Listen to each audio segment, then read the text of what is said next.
দেশের জনগণ স্পেশালি ঢাকা ১৩র নাগরিকরা, ভোটাররা আমার উপরে আস্থা রেখে আমাকে বেছে নিয়েছে, আমাকে দায়িত্ব দিয়েছে তাদের সেবা প্রদান করার। সেটার জন্য তাদেরকে আন্তরিকভাবে কৃতজ্ঞতা জানাই। একই সাথে তারপর মাননীয় প্রধানমন্ত্রী জনাব তারেক রহমান আমার উপরে আস্থা রেখে দায়িত্ব দিয়েছেন মন্ত্রণালয়ের। ওনার প্রতি আন্তরিক কৃতজ্ঞতা। অত্যন্ত আনন্দিত এতগুলো দায়িত্ব পাবার জন্য, সবার আস্থা পাবার জন্য আসলে। কিন্তু এখন তো দায়িত্বগুলো যেহেতু পেয়েছি, দায়িত্বগুলো তো আসলে কাজের। সো এখন কাজ নিয়েই ব্যস্ত। এটা নিয়ে আর কী ধরনের সর্ট অফ ফিলিংস বা কী অনুভূতি, এটার আসলে এখন আর সময় নেই। আমার সহধর্মিণীকে প্রথম ফোন করতে পারিনি, মেসেজ করেছি। কারণ যখন আমি জেনেছি, আমাকে যখন জানানো হয়েছে, তখন আমরা পার্লামেন্টারি একটা মিটিংয়ের ভেতরে। সো তখন মাননীয় প্রধানমন্ত্রী বক্তব্য রাখছেন। আমরা সব যারা পার্লামেন্টে আর কি নতুন শপথ নিয়েছি, তখন ওই বক্তব্য শুনছি। একসাথে আর কি পার্লামেন্টারি সেশন মানে একটা মিটিং চলছে আর কি, পার্লামেন্টারি মিটিং। সো সেই জায়গায় আমি ফোন কলটা পাই। সো কাউকে আর ফোন করতে পারিনি, তবে প্রথম মেসেজটা আমি আমার সহধর্মিণীকে করেছি। তারপর আমাদের একটা ওয়ার্কিং গ্রুপ আছে আর কি আমাদের আমার পার্টি মানে এনডিএমের, সেখানে নির্বাচনী কর্মকাণ্ড সব কিছু, ওখানে একটা মেসেজ করেছি সবাইকে জাস্ট জানিয়ে দেবার জন্য, যেন সবাই মানে যেহেতু অর্জনটা সকলের, আমার একার না। মানে হয়তো আমার নামে জিনিসটা এসেছে, বাট আমার সাথে যারা কাজ করেছেন, যারা দিনরাত এক করে মানে নিরলসভাবে দৌড়াদৌড়ি করেছেন, সব শ্রম দিয়েছেন, তাদের মেধা সব কিছু দিয়েছেন, তাদের অর্জন এজ ওয়েল। প্রথমত তো যে কোনো দায়িত্বই যখন আপনার কাঁধে এসে পড়বে, আপনার জন্য সেটাই সবচেয়ে বড় গুরু দায়িত্ব। তবে আলাদাভাবেও বলতে পারি যে আমাদের দেশের আগামীর উন্নয়নের জন্য শিক্ষাক্ষেত্রটা সবচেয়ে বেশি গুরুত্বপূর্ণ, এবং শিক্ষাক্ষেত্রের ফাউন্ডেশন হলো প্রাথমিক শিক্ষা। সো প্রাথমিক শিক্ষা যদি আপনি ঠিক করতে না পারেন, তাহলে বিশ্ববিদ্যালয়ে কী পড়াচ্ছে, কী হচ্ছে, রিসার্চ হচ্ছে কিনা, এগুলো আসলেই মানে মুড ডিসকাশন, এগুলো কোনো মানে আলোচনার বিষয় আর থাকে না, কারণ আপনি প্রথমেই ফাউন্ডেশন ভেঙে দিয়েছেন। সো আমার মনে হয় খুবই মানে জাতীয় ভবিষ্যতের জন্য সবচাইতে ক্রিটিক্যাল একটা জায়গায় মাননীয় প্রধানমন্ত্রী আমার উপরে আস্থা রেখে আমাকে দায়িত্ব দিয়েছেন। সো সেই জায়গা থেকে আমি কাজ করছি। আমরা নতুন এডুকেশন ফিলসফি থেকে শুরু করে অনেক কিছু তৈরি করছি। আগামী দিনগুলোতে আপনাদের সাথে মানে মিডিয়ার সাথে এগুলো ঢালাওভাবে আমরা শেয়ার করব। শেয়ার করার একটা কারণও আছে যে আমরা যখন বড় কোনো চেঞ্জ আনতে চাই, আমাদের আসলে সব স্টেক হোল্ডারকে নিয়েই চেঞ্জ আনতে হয়। সব কিছুই কোনো না কোনোভাবে শিক্ষকদের ওরিয়েন্টেড। আমরা যখন টেকনোলজির কথাও বলি যে নতুন টেকনোলজি নিয়ে আসবো, সেই টেকনোলজিও কিন্তু শিক্ষকদের দ্বারাই নিয়ন্ত্রিত হবে, শিক্ষকদের দ্বারাই মনিটরড হবে এবং ডেলিভার্ড হবে। সো শিক্ষকরা সবচেয়ে গুরুত্বপূর্ণ part of the whole system.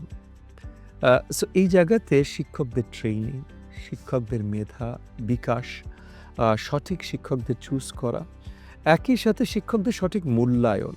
আমরা সব জায়গাগুলোতেই কিন্তু ভুল করি। শিক্ষকদের মূল্যায়নে ভুল করি, শিক্ষকদের ট্রেনিংয়ে ভুল করি, শিক্ষকদের বাছাইয়ে ভুল করি, তাদেরকে যে ইভ্যালুয়েশন সিস্টেম এবং তাদেরকে যে উৎসাহ দেবার যে সিস্টেম, সেই জায়গাগুলো আমাদের সঠিকভাবে নেই। সেই সব জায়গায় অনেক বড় দাগে আমাদের চেঞ্জ আনতে হবে। তবে শিক্ষকরা যেহেতু সবচেয়ে গুরুত্বপূর্ণ part of the system, so আমি এতটুকু আপনার প্রোগ্রামের মাধ্যমে প্রত্যেকটা শিক্ষকের কাছে পৌঁছে দিতে চাই এই কথাটা, যে তাদেরকে ছেড়ে বা তাদেরকে অগ্রাহ্য করে কোনো ধরনের কাজ করা হবে। আমি নিজে একজন একাডেমিক, বহু বছর ধরে একাডেমিয়ার সাথে জড়িত, ক্লাসরুমের সাথেও জড়িত, কারণ একাডেমিক হিসেবে ক্লাসরুমেও পাঠদান করে থাকি। তো সেই জায়গা থেকে আমি খুব ভালোভাবে পরিচিত আমাদের শিক্ষা ব্যবস্থার কি বেহাল অবস্থা। এটার সাথে পরিচিত বলি যে কেন, কি কারণে, কোন জায়গায় এই প্রবলেমগুলো, সেটা অটোমেটিক্যালি জানতাম তা না। তবে গত ১.৫ বছরে আমার আবার বেশ কিছু রিসার্চও আছে বাংলাদেশি এডুকেশন সিস্টেমের উপরে, যেটার ভিত্তিতে একটা বই বের হচ্ছে আগামী মাসে, ইনশাআল্লাহ দোয়া রাখবেন সঠিকভাবে যেন বের হয়। তো সেখানেও মানে বাংলাদেশের শিক্ষাঙ্গন বা শিক্ষা ব্যবস্থায় কি বড় বদল আনা দরকার বা প্রয়োজন, সেটা নিয়ে আমি বেশ লম্বা আলোচনা করেছি। পজিটিভ হলো অলমোস্ট ৮০% মানে 78.9% আমাদের আপনার প্রাথমিক শিক্ষায় আমরা শিক্ষার্থীদের ধরে রাখতে সক্ষম হই। এটা কিন্তু একটা বিশাল অ্যাচিভমেন্ট।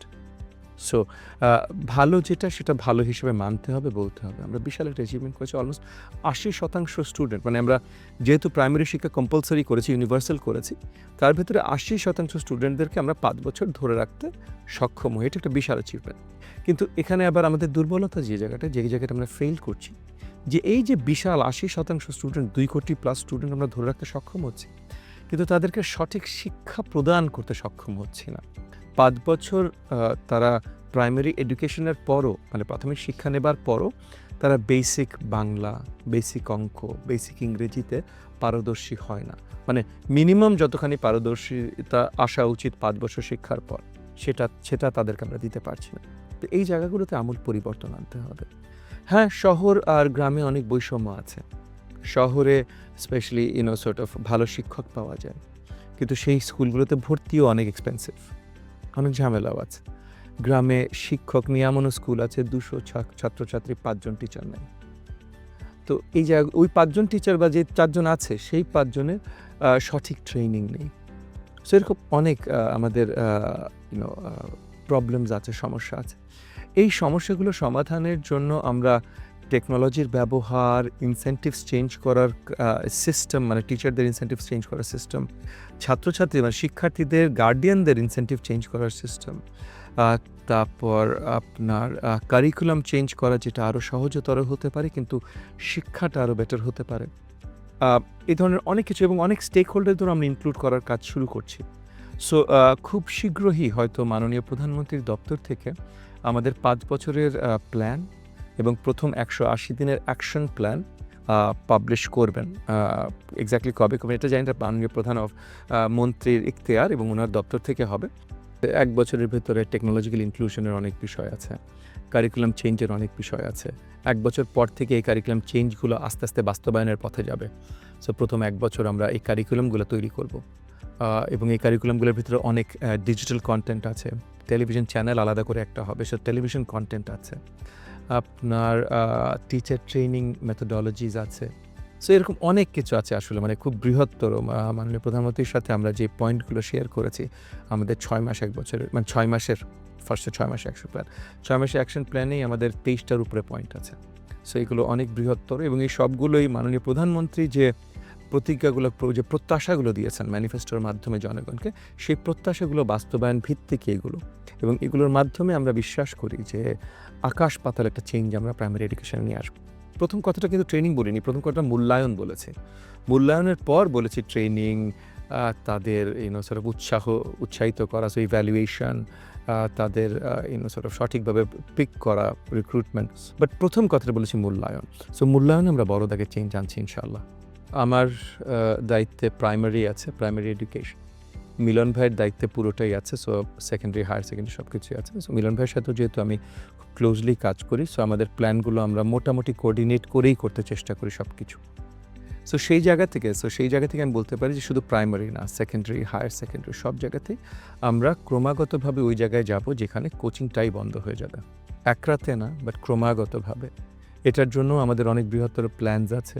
স্কুলকে আরও ফ্যাসিলিটেট করা, স্কুলের ভেতরে প্রথমে হয়তো কোচিংকে ফ্যাসিলিটেট করা। আমরা স্কুল প্রেমিসেসের বাইরে কোনো ধরনের অ্যাক্টিভিটি দেখতে চাই না। সো প্রথম স্টেপগুলোতে এই জিনিসগুলো করা হবে এক এক পর্যায়ে। এগুলোর বিস্তারিত আলোচনা পরে করা যেতে পারে কোনো এক সময়, এবং তারপর ফাইনালি একটা পয়েন্টে যে হয়তো আমরা ২ বছর সময় নেব, হয়তো ৩ বছর সময় নেব, সবাইকে এনাফ ফোরওয়ার্নিং দিয়ে যে ৩ মাস পর থেকে এইটা হবে না, ৩ মাস পর থেকে ৬ মাস পর থেকে এইটা হবে না, ১ বছর পর থেকে এইটা হবে না। সবাইকে এনাফ ফোরওয়ার্নিং দিয়ে যেন গার্ডিয়ানরা, শিক্ষার্থীরা, শিক্ষকরা, স্কুলরা সবাই এনাফ সময় পায় এবং আমাদের কাছ থেকে সহযোগিতাও পায়। ফ্যাসিলিটেট করবার সহযোগিতাটা আমরা করব, যেন আজকে থেকে ২-৩ বছর পরে যে কোচিংটাই না থাকে। আমি এটা প্রাইমারি নিয়ে কথা বলছি, আমরা সকলকে একটা আমব্রেলার অধীনে নিয়ে আসবো। কোন মিডিয়াম এটা আসে যায় না, তবে এগেন ক্রমাগতভাবে। সো ইংলিশ মিডিয়াম কয়েক ধরনের আছে, ইংল্যান্ডের সিস্টেম বেসড কয়েকটা সিস্টেম আছে, আইবি আছে, কেমব্রিজ আছে, পিয়ারসন আছে, অক্সফোর্ড আছে, 4টা সিস্টেম এখানেই চলে গেল। আমেরিকান স্কুলের একটা সিস্টেম আছে, 5টা আছে। আরও কিছু বিদেশি সিস্টেম আছে বলে আমার জানা নেই, বাট যদি থাকে তাহলে সেটাও আমরা দেখব। এই সবগুলো আমাদের বাংলা মিডিয়াম, আমাদের ইবতেদায়ী মাদ্রাসা সবগুলোই একটা কারিকুলাম আমব্রেলার অধীনে আমরা নিয়ে আসবো। এটা রিলেটেড ইতিমধ্যে ইংরেজি ব্রিটিশ যে সিস্টেমগুলো তার মধ্যে ৩টা হলো ব্রিটিশ কাউন্সিলের অধীনে আছে বা ব্রিটিশ কাউন্সিলের সাথে সম্পৃক্ত আছে। সো ইতিমধ্যে আমরা ব্রিটিশ কাউন্সিলের সাথে আলোচনা শুরু করেছি। স্কুলগুলোর সাথে ইনফর্মাল আলোচনা ইতিমধ্যে শুরু হয়ে গেছে। আমরা সরকার এসেছি এখন ১ মাস হয়নি, বাট ইতিমধ্যে আমরা স্কুলগুলোর সাথে আলোচনা শুরু করেছি। আগামী ২-১ মাসে এটাও আরও শক্তভাবে শুরু হয়ে যাবে। আমাদের জাতিগতভাবে কিছু দূর আমরা যে পুরোপুরি পিছিয়ে পড়ে আছি তা না, তবে আরও বেশি এগিয়ে যেতে পারতাম। অত বেশি এগিয়ে যেতে না পারার মূল কারণটাই আমাদের শিক্ষা ব্যবস্থা। আমাদের শিক্ষা ব্যবস্থাটা বাস্তবিক দুনিয়ায় যে জিনিসগুলো দরকার সেই স্কিলগুলো আমরা সঠিকভাবে আমাদের শিক্ষার্থীদের কাছে পৌঁছে দিচ্ছি না। প্রাথমিক শিক্ষার মূল ভিত্তি তৈরি করে প্রাথমিক শিক্ষা, পুরো শিক্ষা। আপনি যে ১২ বছর ১৬ বছর মানে আপনি যদি শুধু হাই স্কুল শেষ করেন, মানে এইচএসসি শেষ করেন, হায়ার সেকেন্ডারি, আপনার 12 বছর মিনিমাম পড়াশোনা করবার কথা। আপনি যদি বিশ্ববিদ্যালয় শেষ করেন তাহলে আপনার ১৫ থেকে ১৬ বছর পড়াশোনা শেষ করবার কথা। আপনি যদি এরপর একটা মাস্টার্স পারসিউ করেন তাহলে আপনার ১৬ থেকে ১৮ বছর এটা হবার কথা। তারপর যদি আপনি একটা পিএইচডি পারসিউ করেন তাহলে ১৮ থেকে ২২ বছর একটা বেসিক আপনার একটা এডুকেশনের বয়স হবার কথা।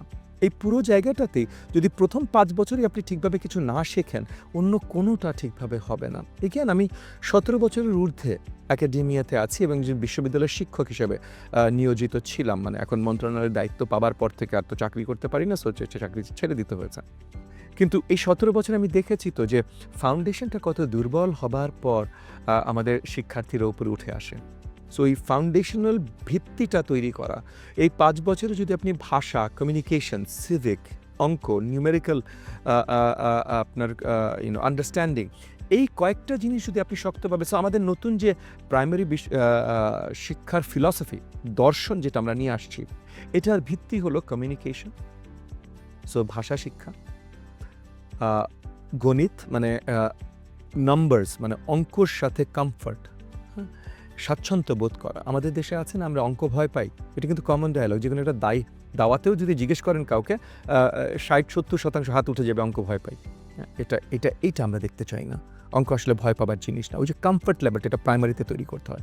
এবং finally civic sense, so civic education, so language education, communication এটার সাথে সম্পৃক্ত, নিউমেরিক্যাল লিটারেসি এবং সিভিক লিটারেসি, এই 4টা জিনিসের ভিত্তিতে আমরা আমাদের প্রাইমারি এডুকেশনটা তৈরি করছি।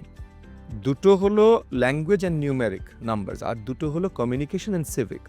এটার মাধ্যমে দেখেন আমরা স্কুল শিক্ষার মাধ্যমেই কমিউনিটি বিল্ডিং, যে আমরা যে একত্রিতভাবে আমরা যে একটা দেশ, একটা জাতি বা আমার মহল্লা, আমার কমিউনিটি, একে অপরের পারস্পরিক যে প্রেম ভালোবাসা, যেটাকে একসময় আজ থেকে ৭00-৮০০ বছর আগে ইবন খালদুন বলেছিলেন আসাবিয়া, এই আসাবিয়া তৈরি করার কাজটা আমরা প্রাইমারি এডুকেশনের মাধ্যমেই করতে চাই।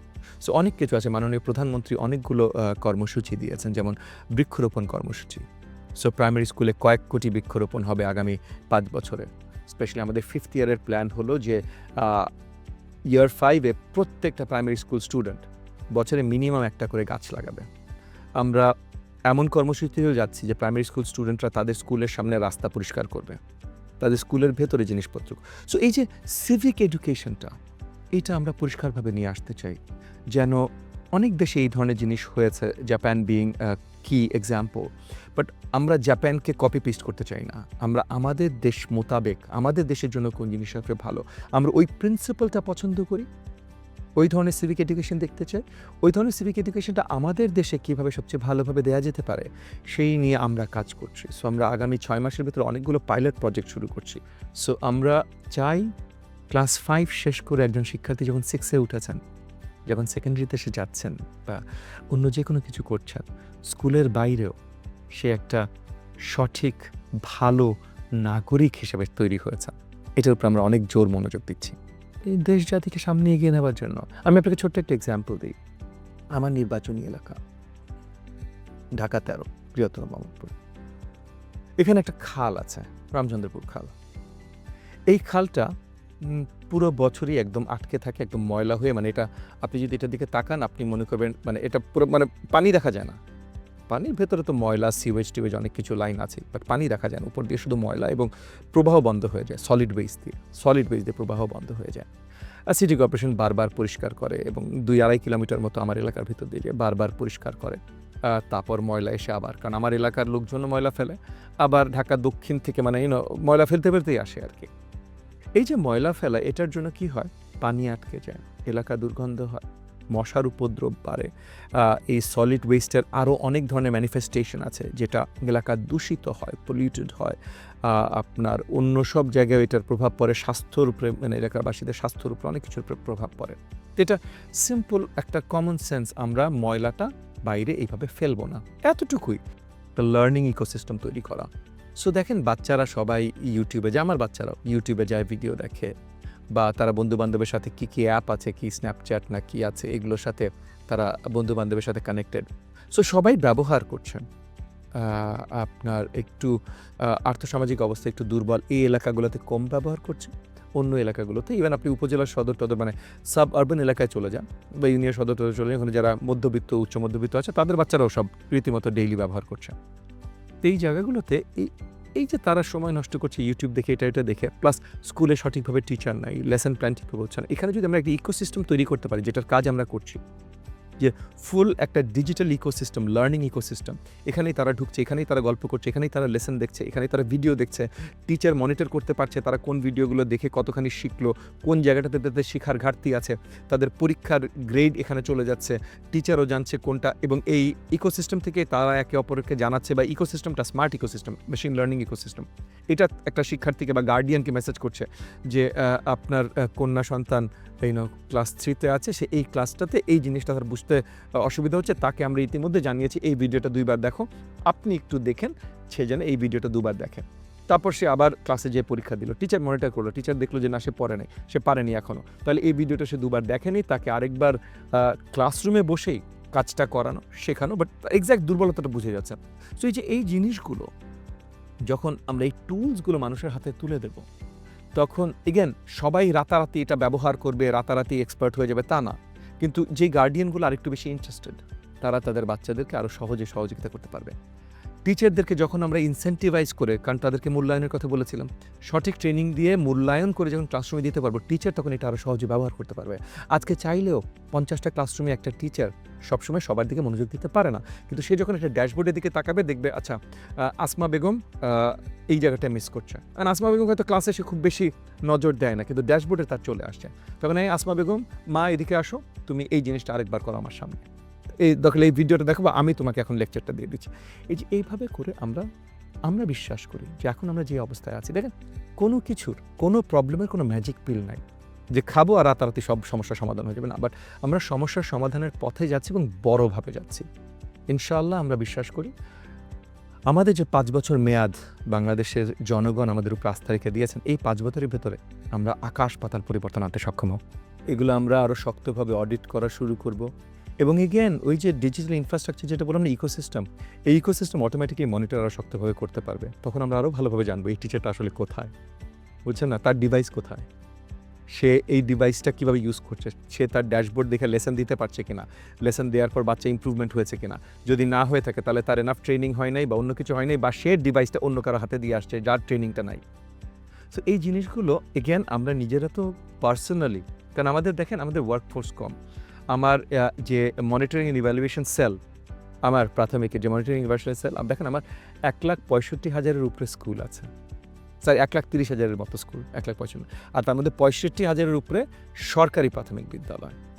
আমার অল্প কয়েকজনের মনিটরিং সেল দিয়ে তো আমি সবগুলো আসলে রেগুলার ইভ্যালুয়েট করতে পারি না, আর রেগুলার ইভ্যালুয়েট করতে পারতামও যদি, তবুও ওই এলাকার যে ফাইন্যান্সিয়াল বা অন্য সব প্রতিকূলতাগুলো আছে সেগুলো শুধু মনিটর করে আমি উধাও করে দিতে পারতাম না। তার জন্য এখন আমরা মাল্টিপল প্রঙে এই প্রবলেমগুলো আক্রমণ করছি। মাননীয় প্রধানমন্ত্রী ইতিমধ্যে জাতিকে প্রমিস করেছেন এডুকেশন সেক্টরে বাজেট বাড়বে, এবং শুধু বাজেট বাড়বে মানে টাকা বাড়ানোর জন্য বাড়াবো না। যেমন মনে করেন এতদিন আমাদের প্রকল্পগুলো এডুকেশন সেক্টরে, প্রাইমারির কথাই বলছি, প্রকল্পগুলোর মেইন টার্গেট ছিল বাজেটের কতখানি পূর্ণ হলো, কতগুলো বিল্ডিং তৈরি হলো। এখন আমরা ফিলসফিটাই চেঞ্জ করে দিচ্ছি, এখন সব টার্গেট হবে লার্নিং অবজেক্টিভ ওরিয়েন্টেড। সো আমাদের বড় দাগে লার্নিং অবজেক্টিভ দুটো, একটা হলো যে আমরা 100%-এর কাছাকাছি, মানে আমরা টার্গেট দিয়েছি 96% আসলে, বাট ওই তো 100% আর কি, কারণ স্ট্যাটিস্টিক্যাল কিছু এরার এখানে থাকে। সো আমরা 100%-এর কাছাকাছি অ্যাকচুয়াল প্রাথমিক এডুকেশনে এডুকেটেড আমাদের জনগোষ্ঠীকে করতে চাই। শুধু সাক্ষরতা না, এডুকেটেড মানে মিনিমাম নলেজ, মিনিমাম একটা নলেজ আমরা ধার্য ইতিমধ্যে মানে গ্লোবাল স্ট্যান্ডার্ড হিসেবে আমরা একটা ধার্য করেছি মাননীয় প্রধানমন্ত্রীর অ্যাপ্রুভালের জন্য। স্পেশাল নিডস, হ্যান্ডিক্যাপ বা যেটি হোক, স্পেশাল নিডসের জন্য মাননীয় প্রধানমন্ত্রীর পরিকল্পনা আছে, সেই হিসেবে আমরা বাস্তবায়ন করার কাজ করছি যে আমরা 5 বছরের ভেতরে অ্যাটলিস্ট প্রতিটা উপজেলা লেভেলে মিনিমাম একটা স্পেশাল নিডস, সব ধরনের স্পেশাল নিডস শিক্ষার্থীদের যেন সঠিকভাবে শিক্ষা প্রদান করা যায়, এটার জন্য মিনিমাম একটা প্রতিষ্ঠান প্রত্যেকটা উপজেলায় 5 বছরের ভিতরে আমরা তৈরি করব। আগামী দিনগুলোতে হয়তো ইউনিয়ন পর্যায়ে প্রত্যেকটা এলাকায় আমরা করতে চেষ্টা করব, বা প্রত্যেকটা স্কুলে স্পেশাল নিডসদের জন্য স্পেশাল মানে অবস্থান, স্পেশাল ব্যবস্থা যেন থাকে সেটা করব। বাট আমাদের তো রিয়েলিস্টিক হতে পারে কতখানি পারবো। সো আমাদের কারেন্ট প্ল্যানে 5 বছরের প্ল্যানে আছে প্রত্যেকটা উপজেলায় মিনিমাম একটা স্কুল থাকতে হবে, একটা প্রতিষ্ঠান, মানে প্রাথমিকের কথা বলছি, একটা প্রতিষ্ঠান থাকতে হবে যেটা সকল স্পেশাল নিডস বাচ্চাদের নিডসগুলো ফুলফিল করতে পারে। সো তাহলে এগেন মুশকিল হবে হয়তো ইউনিয়ন পর্যায়ে থেকে উপজেলা আসতে, বাট আমরা একটা ব্যবস্থা তো তৈরি করছি। So it's a start. দ্বিতীয়, আপনি বলেছেন এই যে পোস্টিংয়ের কথা, হ্যাঁ এগুলোকে আমরা বলি আই থিঙ্ক হিউম্যানিটেরিয়ান টাইপের পোস্টিং চেঞ্জেস। এই পদ্ধতিটা এবং এই সিস্টেমটা ইতিমধ্যে বাংলাদেশ সরকারের চালু আছে। ইটস জাস্ট দ্যাট এটার অনেক অপব্যবহার হয়। সো সেই অপব্যবহার রোধ করবার জন্য প্রমাণাদি অনেক কিছুর প্রয়োজন হয়। তো সেই জিনিসটা কিন্তু মানে এটা যে জিনিসটা ইতিমধ্যে বাংলাদেশ সরকার সুন্দরভাবে চালু করেছে এবং করছে, সেটা নিয়ে আলাদাভাবে আমি ক্রেডিট নিব না যে না আমাদের সরকার এসে করবে। হ্যাঁ, তবে এই অডিটগুলো যেন আরও এফিশিয়েন্টলি হয় সেটা আমরা প্রচেষ্টা থাকবে। 5 বছর পরে যে দেখবেন যে যারাই প্রাথমিক শিক্ষা শেষ করছে বাংলাদেশে, তারা সকলে, ডাজন্ট ম্যাটার কোন ধরনের সিস্টেম থেকে, ইংলিশ মিডিয়াম, বাংলা মিডিয়াম, মাদ্রাসা, কোন ধরনের সিস্টেম থেকে তারা করছেন, তারা প্রাথমিক শিক্ষার যে গোলগুলো, ভাষা, কমিউনিকেশন, গণিত, সিভিক ডিউটিস, এগুলোতে সুন্দরভাবে শিক্ষিত হয়ে তারা সেকেন্ডারিতে যাচ্ছে। এটা আমরা নিশ্চিত করব ইনশাল্লাহ। যেই দায়িত্বগুলো আছে সেই দায়িত্বগুলোতে আমি নিরলসভাবে কাজ করে যেতে চেষ্টা করছি। বাকিটা আমাকে মূল্যায়ন কীভাবে করবে, আমি ভালো করেছি খারাপ করেছি, সেটা জনগণের উপরে। জনগণ তারা তাদের স্কোর কার্ড দেখবে যে আচ্ছা ববি হাজ্জাজ আমাদের এমপি হিসাবে কাজগুলো ঠিক করেছে কিনা, ববি হাজ্জাজ আমাদের প্রাথমিক শিক্ষা প্রতিমন্ত্রী হিসেবে কাজগুলো ঠিক করেছে কিনা। এটা জনগণের দায়িত্ব, আপনাদের মিডিয়ার দায়িত্ব, আমার একটা মাত্র দায়িত্ব ভাই। আপনার কি চিন্তা করলেন আছে সেটা না, এই কাজগুলো করা। আমরা সব কিছু করি দেশ জাতির জন্য, তার মানে একে অপরের জন্য। আমার আসনের কথাও বলছি এবং দেশব্যাপী সকলের কথা বলছি। আপনারা যখনই কিছু করবেন, যখনই কিছু চিন্তা করবেন, একটা জিনিস চিন্তা করবেন, আপনার এলাকার উপরে এটা কীভাবে প্রভাব ফেলবে, আপনার পাশের মানুষগুলোর উপরে কীভাবে প্রভাব ফেলবে। আপনি একটা ব্যবসা শুরু করলেন, এই ব্যবসাটা আসলে শুধু আপনার লাভের জন্য করছেন না সকলকে মিলিয়ে ভালো কিছু করবার জন্য করছেন। হ্যাঁ, আপনি নিশ্চয়ই আপনি লাভ চাইবেন, কেন চাইবেন না? আমরা ক্যাপিটালিস্ট সিস্টেমে বিশ্বাস করি, ক্যাপিটালিস্ট সোসাইটিতে আমরা বসবাস করি, আপনি নিশ্চয়ই লাভ চাইবেন। কিন্তু বাকি সবার যদি ক্ষতি করে আপনার লাভ করতে চেষ্টা করেন, আপনার নিজেরও ক্ষতি হবে, আপনার পরিবারের ক্ষতি হবে। শিক্ষকদের উদ্দেশ্যে প্রতিশ্রুতি দিব, তাদের মূল্যায়ন তারা খুব তাড়াতাড়ি দেখতে পারবে। শিক্ষার্থীদের প্রতি প্রতিশ্রুতি দিব, আপনারা শিক্ষা পাঠে মনোযোগ দেন, ইনশাআল্লাহ আপনাদের সুন্দর ভবিষ্যৎ তৈরি করার কাজ বাংলাদেশ সরকার করছে। আপনারা যে প্রশ্নগুলো করেছেন আমি হয়তো এই প্রশ্নগুলোই করতাম, কারণ এগুলোর মাধ্যমে আপনি আজকে যে প্রশ্নগুলো করেছেন এগুলোর মাধ্যমে আমি কি কাজ করছি, বা আমি বলতে কিছু নাই, আমরা মানে বাংলাদেশ সরকার মাননীয় প্রধানমন্ত্রী জনাব তারেক রহমানের নেতৃত্বে শিক্ষাঙ্গনে স্পেশালি প্রাথমিক শিক্ষার জন্য আমরা কি কাজ করছি সেগুলো মোটামুটি সুন্দরভাবে আপনি আপনার প্রশ্নের মাধ্যমে জেনে নিয়েছেন। যতক্ষণ আমি বলতে পারি, কারণ আমি আপনাকে এটা বলেছি যে কিছু জিনিস আছে যেটা মাননীয় প্রধানমন্ত্রী ইখতিয়ার, উনি জানাবেন। বাকি অনেক কিছু যেগুলো আমার জানানোর মতো ছিল আপনি আমাকে প্রশ্ন করছে, আমি জানিয়ে দিয়েছি। সো আমি যদি আপনার জায়গায় হতাম তাহলে এই ধরনের প্রশ্নগুলি হয়তো করতাম।